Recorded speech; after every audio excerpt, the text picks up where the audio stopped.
Hello, everyone. I'm Lindsay Joseph, the LINCS Program Officer at Resolve to Save Lives, and I'd like to welcome you all to this first LINCS webinar of 2021.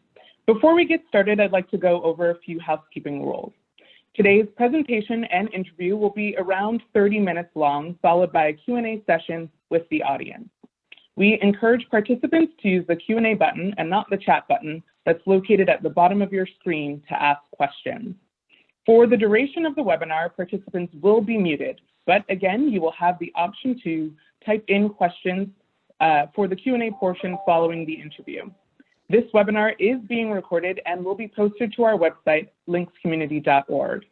I'll now hand it over to Dr. Tom Frieden, President and CEO of Resolve to Save Lives, to introduce today's topic and speaker. Thank you very much, Lindsay, and welcome to Resolve to Save Lives and to the LINCS program. As many of you know, LINCS is an online community for resource sharing and lessons learned for people who care about stopping cardiovascular disease across the world. Excess sodium consumption increases blood pressure and the risk for heart disease, stroke, and other fatal outcomes. Sodium reduction is an important approach to improving cardiovascular health and can save as many lives as improved treatment of high blood pressure and at much lower cost. It has been estimated that 1.6 million lives could be saved each year by reducing sodium consumption by 30%. I'm delighted to be joined today by our guest for this month, Michael Jacobson. Mike is the co-founder and senior scientist at the Center for Science in the Public Interest. It's a great organization that has had a huge impact on improving policies on food and other health issues for the US for decades. He's the author of several books, including 6 Arguments for a Greener Diet, Nutrition Scoreboard, and most recently, Salt Wars, which I recommend to you. Now, for those of you who tuned into this webinar thinking that we were going to be talking about Star Wars, you're in the wrong place. But if you want to hear how to save the most lives, this is a really good approach. Dr. Jacobson holds a PhD in microbiology from MIT and is an American scientist and nutrition advocate. And I would say that what we find in public health is that public health works best when you have a public sector that's advocating and pushing for change and groups outside of the government that do that. And Mike has done that very effectively for a long time, and maybe later I'll tell you a story about that. He's been a strategic and persistent warrior in the Salt War. It's a war fought in the halls of Congress, in scientific journals, and in the aisles of supermarkets. In today's interview, we'll discuss the forces that blocked efforts to protect society from excess salt, including scientific error, industry opposition, and the inherent difficulty of reducing sodium. We'll take an in-depth look at some of the things that have held back progress. But I'll now turn it over to Mike for an introduction on where we are with salt and on the salt war. Mike? Thank you very much, Tom. And I'm just delighted to have an opportunity to talk with you and with the folks signing on from around the world.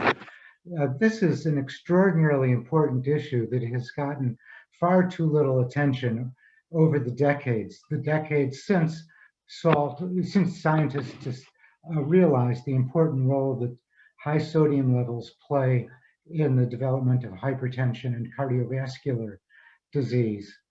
There's massive evidence, and it really goes back over 100 years, that increased salt increases the risk of hypertension. And that's why governments and the World Health Organization have recommended limits on sodium intake.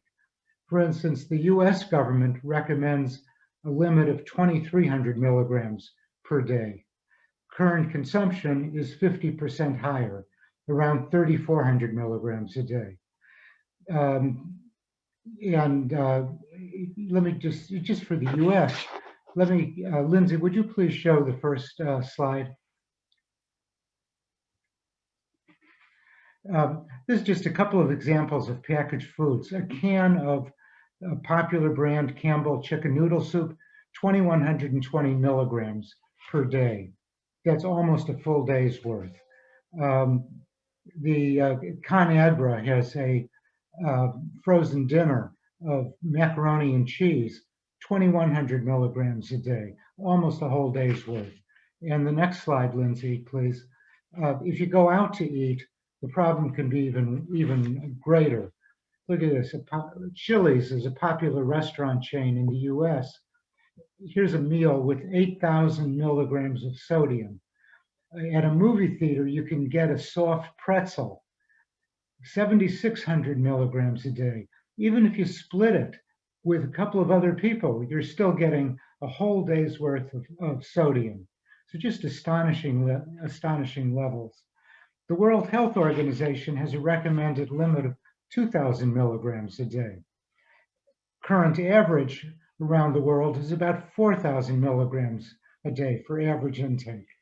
And interestingly, the lowest consumption is probably in the poorest countries, not because they're so nutrition minded, but because they eat less food and less processed food. Now, fortunately, some countries around the world have begun trying to attack the sodium problem, and they're using a number of different strategies. And let me just mention them.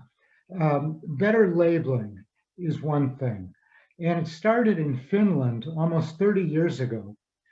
Finland required foods that had more than a certain amount of sodium to have a warning notice saying high in sodium. Unfortunately, the warning notice is practically invisible, judging from what I saw in a couple of labels. So that was 30 years ago. Thinking has evolved since then. And several years ago, Chile introduced much more powerful labeling. These are front of package labels that say that where Chile set limits on sodium, sugar, saturated fat, and calories. And if a food had more than that, they had to have a stop sign shaped logo on the front of the package. If the food was high in 3 of these substances, then it had to have 3 of these logos. So in some food categories, this led to huge improvements. So with sausages, 73% of sausages were high in sodium before labeling. After labeling, only 27%. The same thing for cheeses, 32% before labeling, 18% after labeling. And after Chile did this, Peru, Uruguay, and Mexico adopted similar labeling. Israel adopted labels that are kind of similar, except instead of a stop sign, there's just a circle, but it's not as good in that regard. But Israel also allows a good food symbol on products that meet the criteria set out. And these warning labels can be carried over into chain restaurants. The next slide, please. Philadelphia and New York City have said that any item on a restaurant menu, chain restaurant menu, that has more than 2,300 milligrams, that's a whole day's worth. So it's a very high threshold to win this award. Those restaurants have to put this salt shaker icon next to the menu items. And there isn't a lot of evidence that this is having an effect on what restaurants are dishing out. So that's one approach, warning labels. Another approach is voluntary reductions. And probably the most interesting example of this was in the United Kingdom, where around 2005, the United Kingdom divided its food supply into about 80 or 90 different categories. And they set a voluntary goal for each category in terms of what the maximum sodium content should be. Then the government pressured industry. It met with trade associations, with major companies, issued press releases, sometimes criticized particular products, and also mounted a pretty aggressive public education campaign with paid advertising in all the media and billboards. And after about 6 or 8 years, the United Kingdom did a survey using 24-hour urine collections and determined that sodium consumption had declined by 10 to 15%, which is quite dramatic and remarkable within just about 6 or 8 years. And remember, the goal is not to eliminate sodium entirely from the food supply.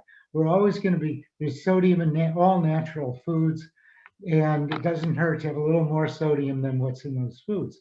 So the United Kingdom's goal was about a 30 or 40% reduction. So getting 10 to 15% in a few years made serious inroads. Unfortunately, there was a change of government in the UK, and that initiative was pretty much dropped. And since 2011 or so, there's been no progress whatsoever as determined by the UK government.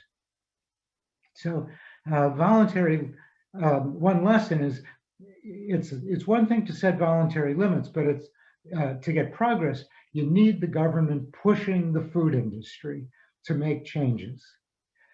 Other countries have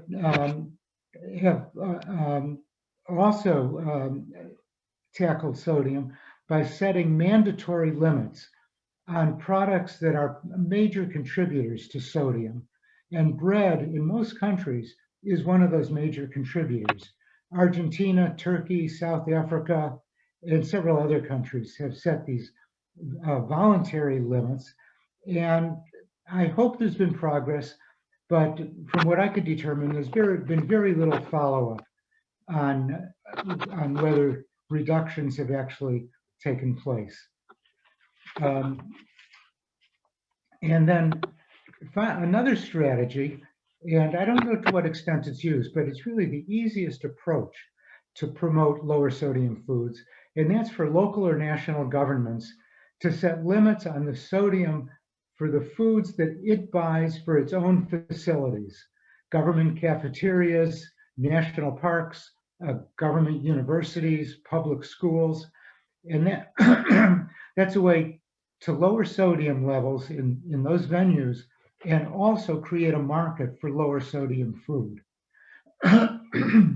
Excuse me.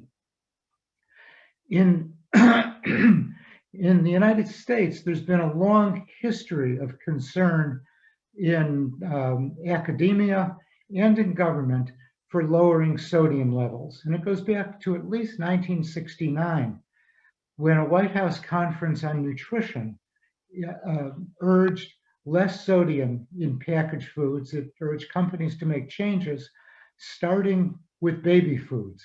In other words, get little babies accustomed to eating a less salty diet, and maybe that would extend through the children's lives. No action followed that 1969 report. In 1979, a Food and Drug Administration advisory committee said that salt at the levels used in the food supply should no longer be considered generally recognized as safe, and hence the FDA should have taken measures to reduce sodium levels so that salt would be generally recognized as safe. There was a little action after that. Several years later, the Food and Drug Administration required sodium and other nutrition information on about half of all packaged foods. Nobody paid much attention because the typography was very poor, not regulated, and it was typically small print on the sides of packages. To help make that information more widespread, more readable, in 1990, Congress passed a law requiring nutrition labeling, the nutrition facts labels that are now on all foods. And it was probably the first nutrition labeling required throughout the world, anywhere in the world. Foods carried the labels since 1993. Unfortunately, that didn't seem to have much of an effect on what companies were producing or what consumers were consuming. So in 2010, the National Academy of Sciences organized a committee that made recommendations on what the government should do to lower sodium intakes. not on whether lowering sodium was dangerous, because there was general agreement that was very important, but on how to lower sodium. And in 2010, the National Academy of Sciences issued a report that said that the Food and Drug Administration should set mandatory limits on the sodium content of foods. And those limits should be gradually reduced over the years to ratchet down sodium intakes. And it took the FDA 6 years to do anything. But in 2016, the agency finally proposed voluntary limits, not mandatory limits. So there's a big distinction. And it issued these goals months before the Obama administration left office. So the Obama administration didn't finalize the goals, but they're a little more complicated than what Britain or any other country developed. And let me give you an example. The FDA divided the food supply into 158 different categories. And it first looked at what is the average sodium level in each of those categories. So here is sliced ham. Deli meats is a packaged meat, 2 ounce, 57 gram average serving size, designated serving size. So they found 1,168 milligrams per serving. And they said industry should have 2 years to lower that mean to 1,020 milligrams. And at the end of those 2 years, no product should have more than 1,300 milligrams. So set a limit on specific products and also a goal for average content. And then the FDA set 2 additional targets, one for 10 years out.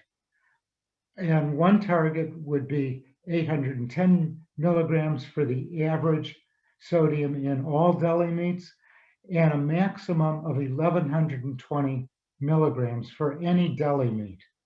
So significant reductions, and the FDA calculated that if this guidance was implemented and every company adhered to it, in 10 years, consumption would decline to 2,300 milligrams per day. And those, of course, are major assumptions. These are voluntary targets and 10 years out. So who knows? But so now 4.5 years later, Trump administration just left office. It did absolutely nothing on these targets. The goals are not finalized, and I think one of the FDA's top goals for itself in the Biden administration should be to finalize these goals as rapidly as possible. Now, one of the reasons for the long delays, going back to 1969, 60 years ago, 50 years ago, was food industry opposition. And the industry opposition in recent years, the last 20 or 30 years, has relied on some scientific research showing that while high levels, and if we could have Lindsay, the next slide, please. A number of studies were done, and look at the solid black line.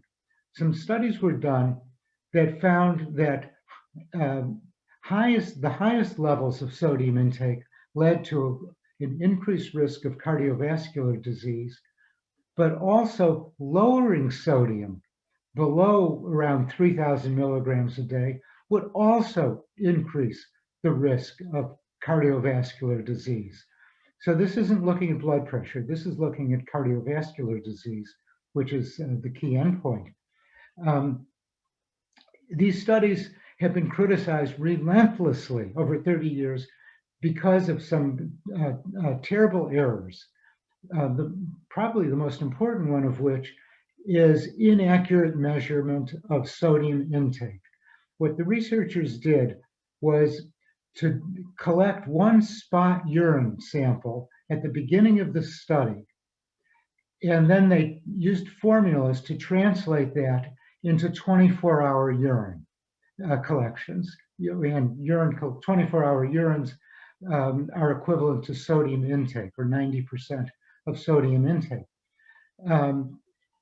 So that formula is flawed. Even if it weren't flawed, using one measurement at the beginning of a multi-year study to estimate average sodium intake over several years is crazy and just totally inaccurate. So there have been several studies that debunked this J-shaped curve. And this is an example of one of the studies done in Europe a couple of years ago.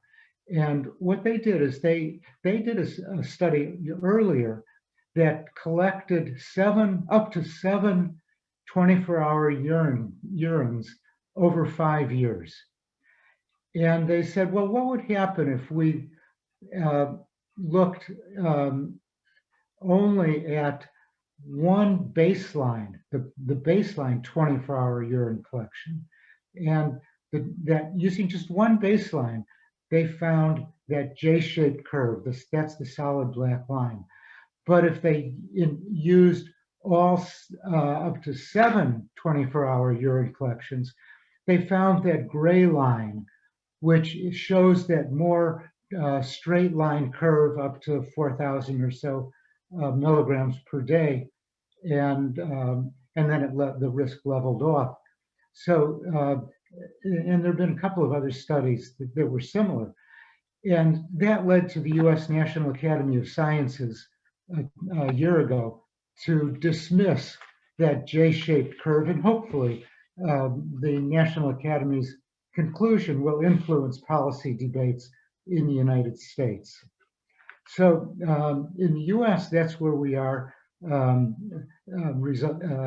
should mention one other thing quickly, and that's I should give industry some credit for lowering sodium levels in some of its products over the last 30 years or so. But it doesn't show up in sodium intake, partly because Americans are consuming more food. And if you consume more food, more calories, you inevitably consume more sodium. So that increased food consumption may have canceled out whatever voluntary actions industry has taken. So let me stop there and turn it over to back to Tom Frieden, who was a close observer of this whole process in the US when he headed the Centers for Disease Control. Thank you very much, Mike. It's always a pleasure to speak with you. And I thought we'd start with a bit of a conversation between us. And I'll just start with a very interesting story and credit to Mike. When I was health commissioner in New York City, we were trying to think, what could one city do to reduce diet-related, nutrition-related illness and injury, or illness and disability and death. And we banned trans fat. And we also mandated that restaurants, which we regulated as the local health department, post calorie on their menu boards. And that was a huge legal fight, which we initially lost and then won with the industry. But I will never forget meeting with Mike in the commissioner's office, and we were discussing the details of what would be mandated for the menu label, for the menu board. And I had wanted just calories. I didn't want trans fat because we were banning it, so why have that on it? And there were some judgment calls about what else might or might not be included. Subsequently, there's some evidence that if you include what the total calorie limit should be, it helps people interpret it better. New York City subsequently, as Mike mentioned, implemented a warning label for high salt items, which we hadn't considered or thought of yet. But interestingly, Mike said to me, well, that's fine. You do it that way because other cities are doing it another way. And if enough places mandate this in different ways, the restaurant industry itself will go to Congress and ask for a common national standard because it's too hard to make different menu boards differently in different parts of the country. And Mike was absolutely right. And that's how we got national menu labeling in the US. We had different jurisdictions arguing for different things. And the result of that was an openness of the industry to a national mandate, which became part of the Affordable Care Act and was eventually implemented, I think, in the US. Have I gotten that right or wrong, Mike? Yes, no, Over to you. it's absolutely right. And as you talked, I think the same thing could happen with these high salt warning labels. Both New York City and Philadelphia said foods with more than 2,300 milligrams should have this warning label. It would be nice if Boston or San Francisco said, no, let's set the limit at 2,000. And then Seattle and Chicago said, no, let's set it at 1,900 milligrams. And you get these, so a company like McDonald's would have different menu boards for different cities. And maybe they would go to Congress and say, let's have one national standard for these warning notices. It was an example for me of brilliant advocacy. I had never imagined that kind of strategic thinking, but it was successful. The other thing that whole experience showed was the power of one jurisdiction. New York City went trans fat free. There were a couple of small places that had done it before, but no large area other than Denmark, of course, as a country. But once New York City did it, which has a few percent of the country's population and 20,000 restaurants, more than 50 national chains or organizations went trans fat free because there was no way McDonald's was going to make a trans fat free French fry for New York City and not have trans fat free elsewhere. It would just be too complicated for their supply chain. So it shows the value and the potential of action in local areas. And maybe, Mike, let me ask you about your thoughts about what local areas and local advocates can accomplish on sodium reduction. What are some of the things to think about or strategies to use? Well, for local jurisdictions, I mentioned having warning notices, which is a relatively easy thing to do, partly because not that in the U.S., in Philadelphia and New York, the limit was set so high, or the safe zone was set so high that very few foods had sodium warning notices on them. But the easier thing for cities and states to do is to use their own procurement policies to create a market for lower sodium products.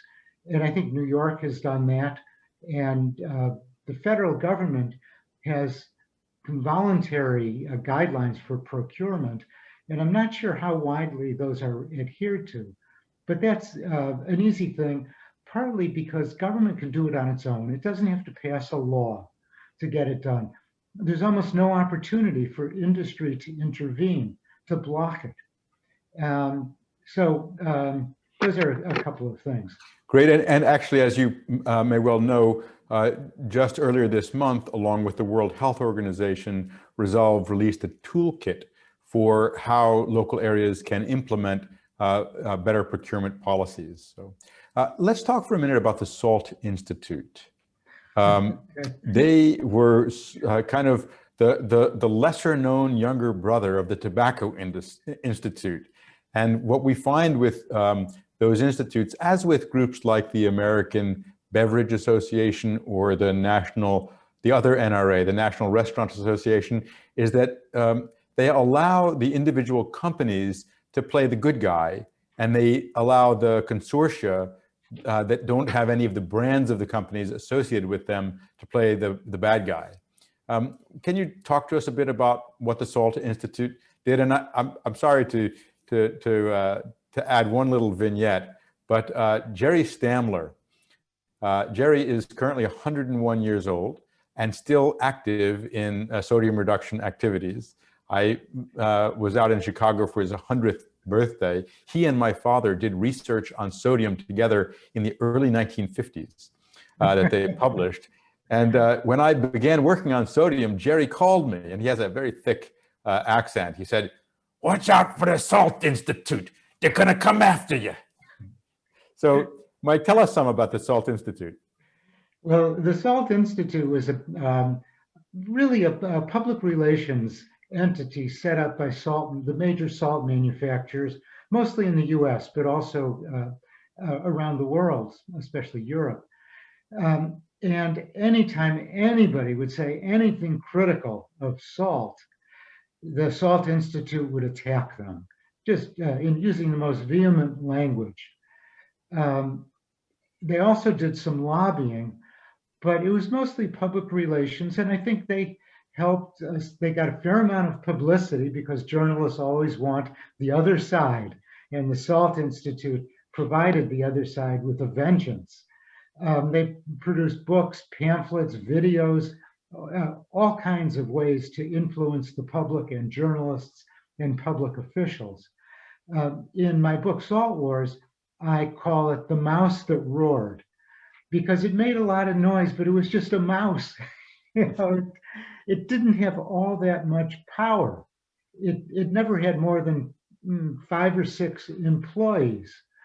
And fortunately and surprisingly, about a year ago, it went out of business. It closed its doors, something almost unheard of for a trade association to do. So good riddance, and I think its demise will help allow greater, faster progress in the US. Great. But you mentioned the 2016 final proposed targets after such a long push. And I will say from the inside, that was one of the most frustrating parts of my job, was pushing day after day, week after week, and not seeing progress getting those out. Can you talk a little more about what the good and bad points of this, and what do you think the Biden administration should do? Should it just kind of move them forward, or should it fix them? What's the best way forward? Well, as I mentioned, the key problem is that the goals are voluntary, not mandatory, and the government can't set a mandatory mean for the whole industry, but it could set a mandatory upper limit for sodium in different categories of food. So unfortunately, it didn't do that. And when I talked to people at the Food and Drug Administration, they said they feared that if they did make anything mandatory, industry would sue them. And probably, I mentioned 158 different categories of food. They might end up with 158 lawsuits challenging every one of their standards. And they just couldn't get tied up in court like that. Also mandatory, if the limits were mandatory, industry would go to Congress to override the Food and Drug Administration. And with the Republican Congress, which they do not have right now, Republican Congress would probably override the Food and Drug Administration. So the FDA came out with these voluntary goals for 2 years out and 10 years out. And the first thing is that Biden should do is make those goals mandatory. I'm sorry, finalize them. Not they're languishing now, so get them going by finalizing them. And then because the gap between 2 years and 10 years is so long, 8 years, industry and the government would lose all interest after 2 years. They just set them aside and say, okay, let's come back in 6 years. So to close that gap, the Food and Drug Administration should set a new set of goals halfway between the 2-year and the 10-year goals. So say it's 6 years, and the numerical goals could be set halfway between the 2 and the 10-year goals. Relatively easy. So we'll see if the FDA does anything. The pandemic is obviously the uppermost in its mind, and that's job one for the FDA. But I think job two for the FDA should be to finalize these limits, pressure industry. Remember, it's not enough just to set voluntary standards, but you got to follow it up with a lot of pressure so that industry adheres to those standards.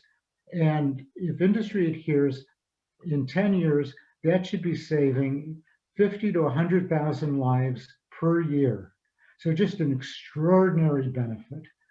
And then, if voluntary or mandatory standards and warning labels and so on were set throughout the world, we could save more than 1 million lives per year.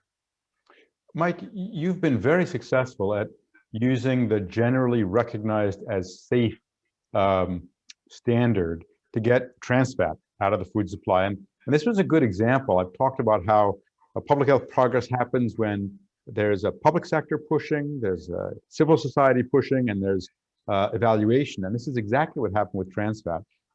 I was pushing very hard from within the administration to get the FDA to take action, but without your lawsuit, you had sued the FDA, that may not have happened. And as you pointed out about trans fat, not only was trans fat not generally recognized as safe, it was in fact generally recognized as dangerous. Would it be possible with sodium to say, for a food item above the maximum, it is no longer generally recognized as safe, as a way of kind of making it mandatory? Would that be one route to a mandatory approach? Conceivably. But now we have these voluntary standards. I think the easiest thing would be for the FDA to say, okay, those upper limits, that's mandatory. And then, industry might sue and might be tied up in court. But, in a way, we have exactly, we could easily get exactly what you're proposing and have these mandatory. The FDA also, if it's not going to make these mandatory, it could require a warning notice on foods that contain more than those given limits of sodium content. So that'd be another approach. Keep them, let the standards be voluntary, but have a mandatory warning notice. How useful do you think voluntary initiatives are? Is that something that is just an excuse to get industry not to act, or are they sometimes useful? Well, it is an excuse, and the FDA has pushed voluntary for so many years, and that's been almost a total failure. But Britain has showed that if voluntary standards are established and industry is pressured to adhere to those standards, then you could get significant progress. Britain has gotten one third to one half of the way towards its goal through voluntary standards. But as soon as it took dropped its attention to the issue, then industry said, okay, we'll just continue doing what we're doing. So can you give us some idea about some of the pushback from the food industry, and what do you think the best way is, both in the US and globally? Any new strategies beyond what you've mentioned already?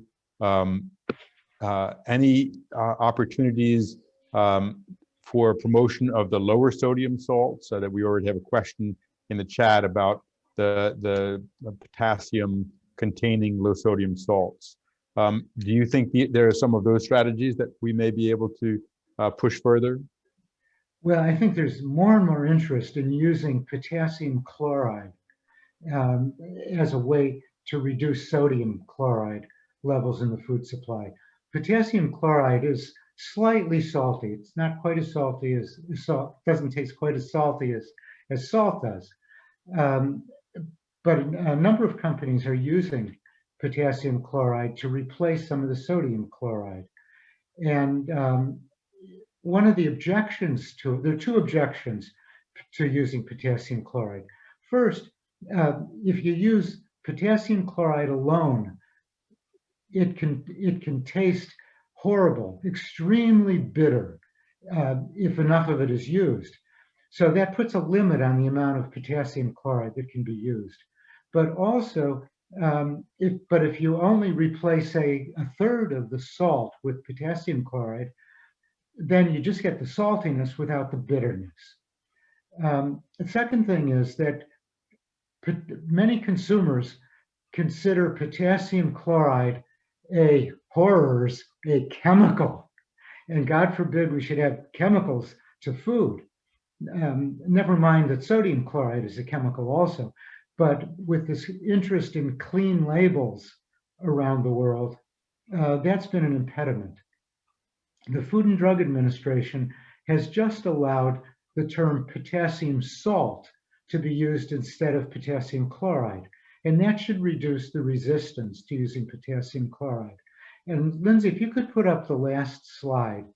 I looked at the next slide, please. Sorry, 1 second.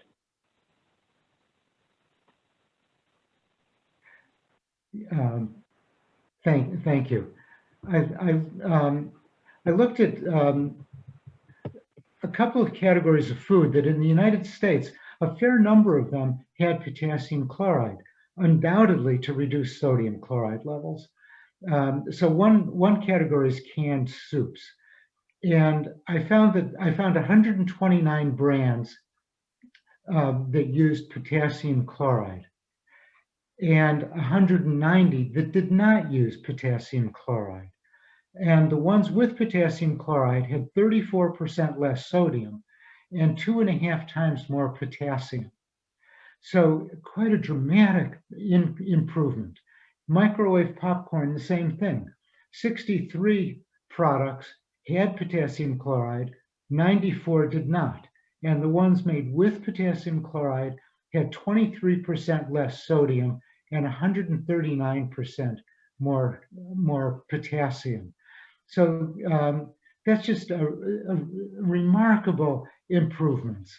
And if it were done more broadly in the food supply, you can get almost instantaneous major reductions in sodium, and it doesn't hurt to have more potassium, which especially for people with hypertension, that's very beneficial.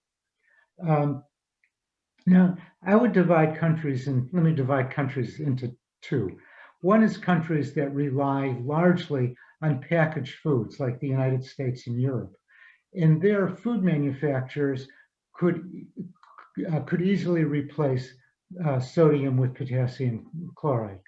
For countries that consume relatively little packaged foods, people are cooking at home most of the time and using packaged salt shakers or boxes of salt, and there the problem may be harder, or a government could mandate that reduced sodium salts are available everywhere, or the reduced sodium salts are the only salt that's available at grocery stores. So I think that might be a hard sell depending on the country. China, I know, is experimenting, doing a lot of research on using light salt, lower sodium salt, to improve the food supply.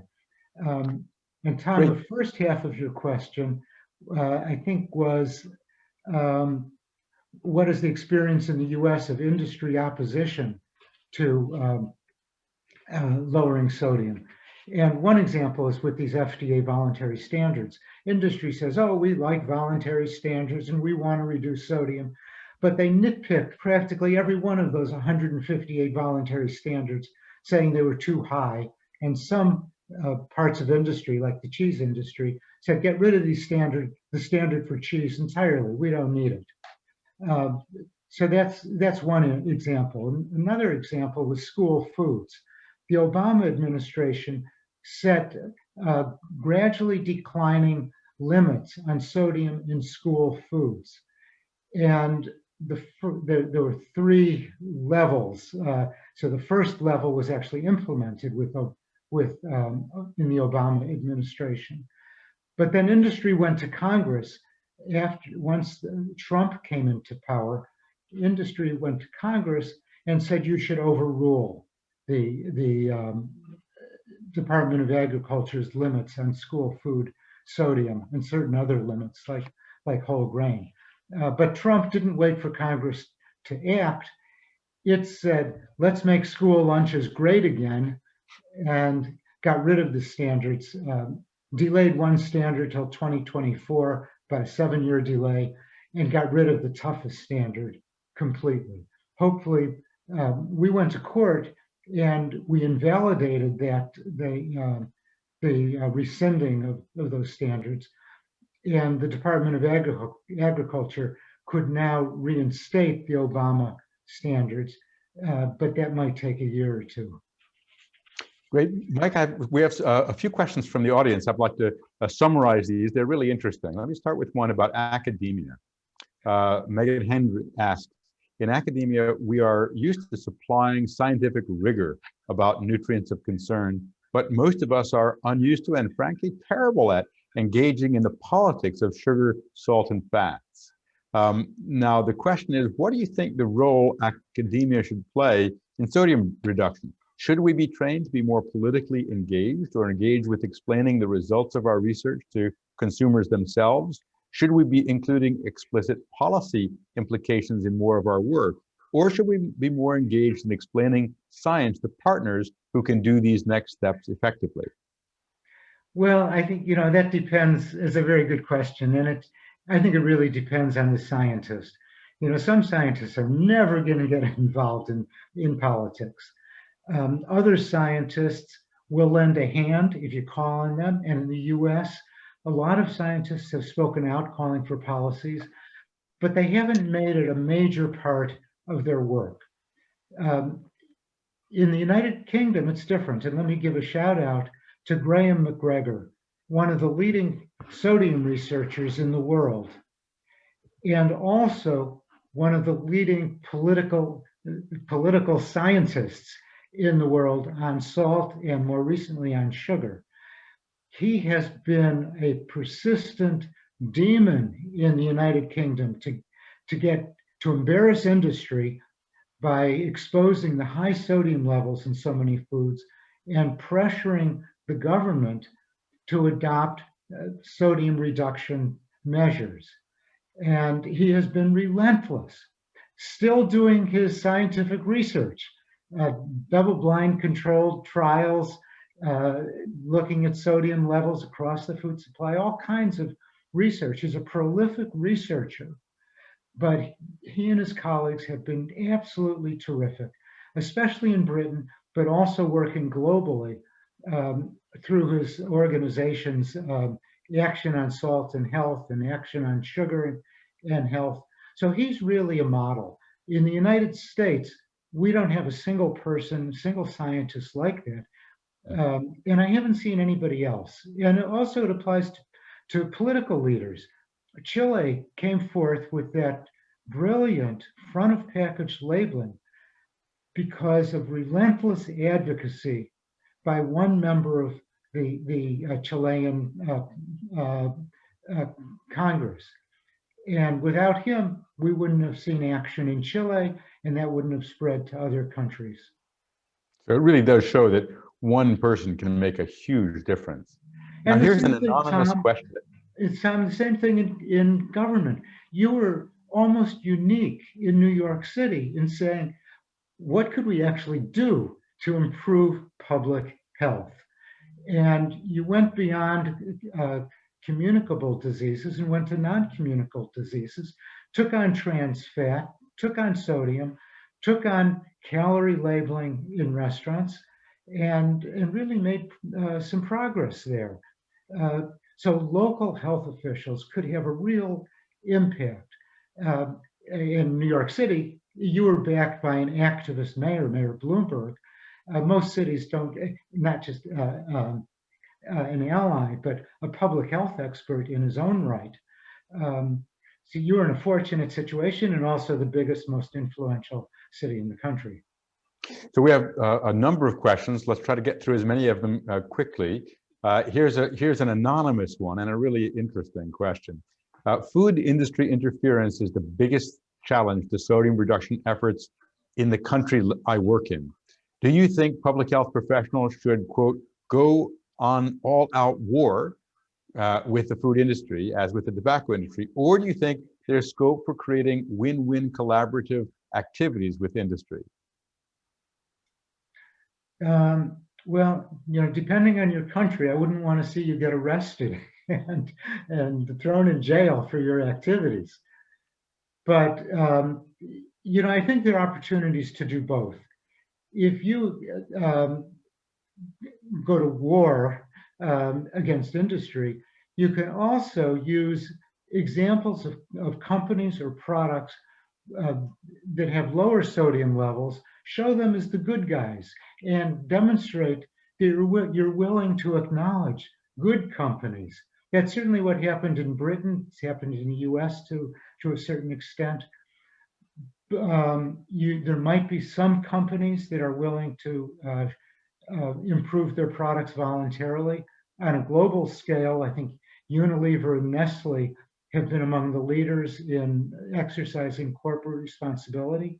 You can go to them, try to get them on your side, and there may be similar locally based companies.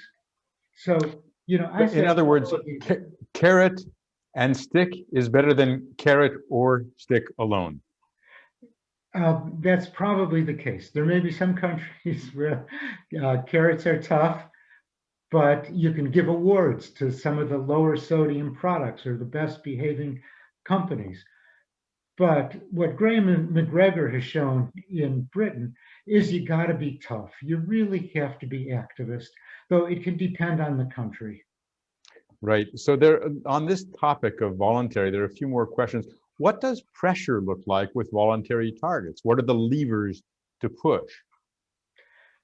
Kind of the same levers, pressuring industry, getting a coalition of nonprofit organizations and or scientific experts to find allies among elected officials, the Congress, Parliament, or in the government health department, issuing press releases to embarrass companies, to pressure them to make these voluntary changes.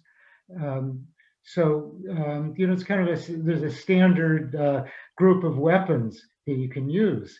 Having coalitions, though, is extremely important.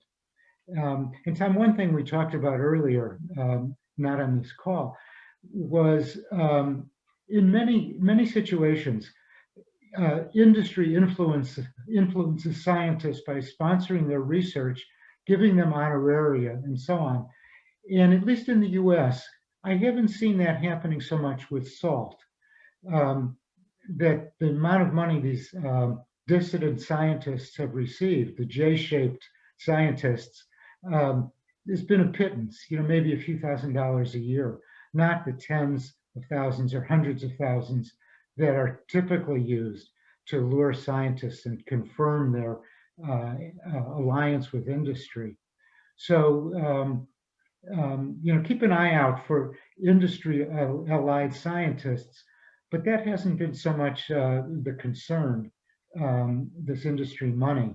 I think the problem has been an intellectual bias among the dissident scientists, where they've done one study showing that lowering sodium is dangerous, and to protect their reputations, they do another study and another study and another study. Right. Let's just stay on this issue of voluntary versus mandatory for a while, because there are a few questions about that. Obviously, it sounds like you're saying mandatory is the way to go if you can get there. So what do you recommend for implementing and enforcing more effective policies, limits, warning labels, taxation? How do you get to the mandatory? You've talked about taxation, you've talked about activists, you've talked about coalitions. Other ideas for accelerating progress? I think it depends entirely on the country. I was amazed that Turkey set a mandatory limit on sodium in bread. Bread is the major source of sodium. In some countries, government has worked with industry in picking out the major sources of sodium rather than across the board, and said, bakers, your breads have too much sodium. Please join with us in adopting a voluntary standard, but you better stick to it.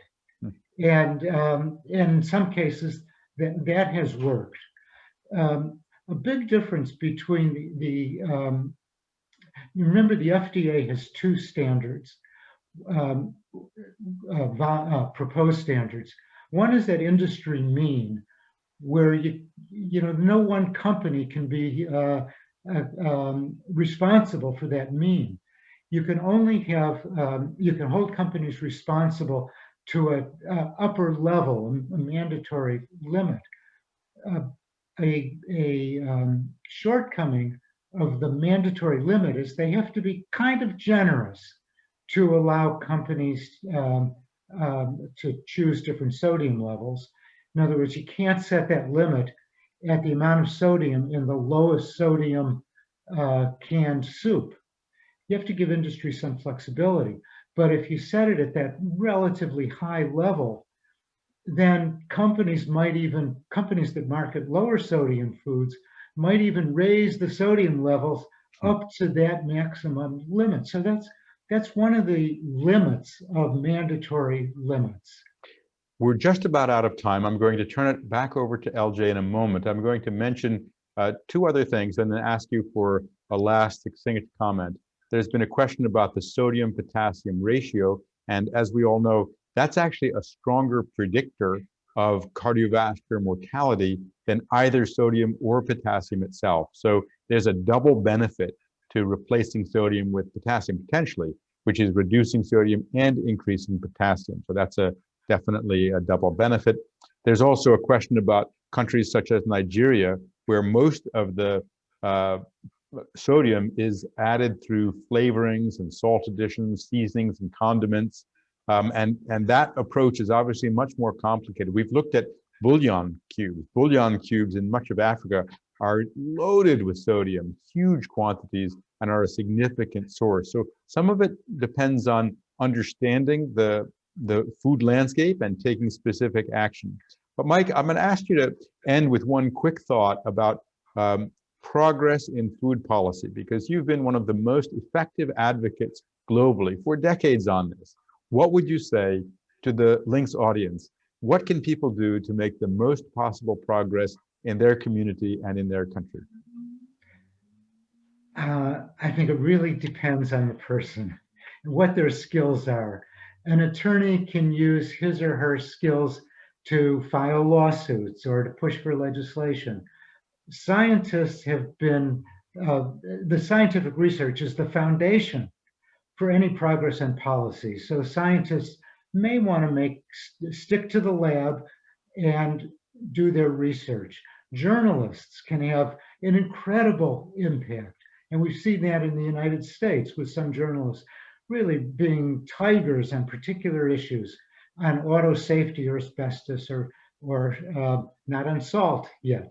But, so I think it's using your particular skills, what your personality allows you to do, figuring out what you're comfortable with, what are the levers you can use in your own country. So it's your comparative advantage. We're That's just right. about out of time. So LJ, we'll ask you to close us up. And Mike, thank you so much for your leadership in this issue and sharing your time, your wisdom, your insights with us. Lindsay Joseph, over to you. Thank you so much, Thank Tom.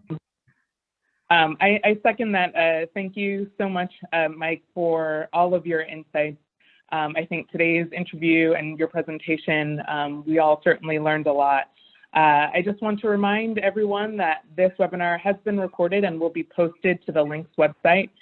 Please be on the lookout for additional information on upcoming webinars.